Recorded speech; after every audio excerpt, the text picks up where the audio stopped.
In this tutorial, I will show you how to update any Wi-Fi driver in Windows 10 and Windows 11 computer. Wifi को update करने के लिए सबसे पहले हमने सेटिंग को ओपन करना है।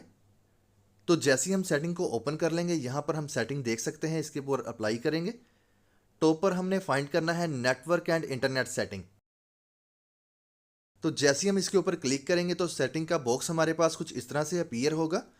यहाँ पर हमने बॉटम में फाइंड करना है एडवांस नेटवर्क सेटिंग में चेंज नेटवर्क अडॉप्टर या चेंज नेटवर्क ऑप्शंस, इसके ऊपर क्लिक कर देंगे।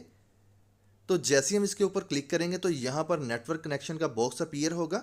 वाईफाई को सिलेक्ट करेंगे और राइट क्लिक करने के बाद प्रॉपर्टीज़ पर अप्लाई कर देंगे। तो जैसे ही हम प्रॉपर्टीज़ पर अप्लाई करेंगे तो एक मिनी बॉक्स हमारे पास अपीयर होगा। यहाँ पर हमने सिंपल सा काम करना है, वाईफाई प्रॉपर्टीज़ कॉन्फ़िगरेशन करनी है। तो जैसे ही कॉन्फ़िगर करेंगे तो यहाँ पर भी हमने ड्राइवर को सिलेक्ट करना है, यानी कि टॉप पर ड्राइवर देख सकते हैं, इसके ऊपर क्लिक करेंगे और बॉटम में फाइंड करेंगे अपडेट ड्राइवर। तो जैसे ही अपडेट ड्राइवर पर क्लिक करेंगे सिंपल सा बॉक्स अपीयर होगा। इसको थोड़ा जूम करते हैं। जूम करने के बाद दो ऑप्शंस हैं, सेट ऑटोमेटिकली फॉर ड्राइवर्स, इसके ऊपर क्लिक करेंगे। ये फर्स्ट मेथड है। इसको करने के बाद भी आप अपने वाईफाई ड्राइवर को डाउनलोड और इंस्टॉल कर सकते हैं, यानी कि इसकी अपडेट्स को। अगर अपडेट ना हो तो आपने क्या करना है, browse my computer for drivers, इसके ऊपर क्लिक करना है। तो जैसे हम इसके ऊपर क्लिक करेंगे और लेट मी पिक कर देंगे बॉटम में।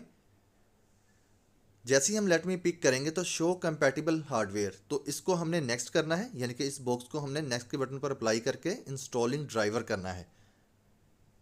Windows has successfully updated your driver. तो जैसे ये ड्राइवर अपडेट या अपग्रेड हो जाएगा या डाउनलोड इंस्टॉल हो जाए, आप इस बॉक्स को क्लोज करेंगे और इसी तरह वाईफाई अडाप्टर के बॉक्स को भी क्लोज कर देंगे। तो जैसे ही हम इसको क्लोज करेंगे तमाम बॉक्स क्लोज हो जाएंगे।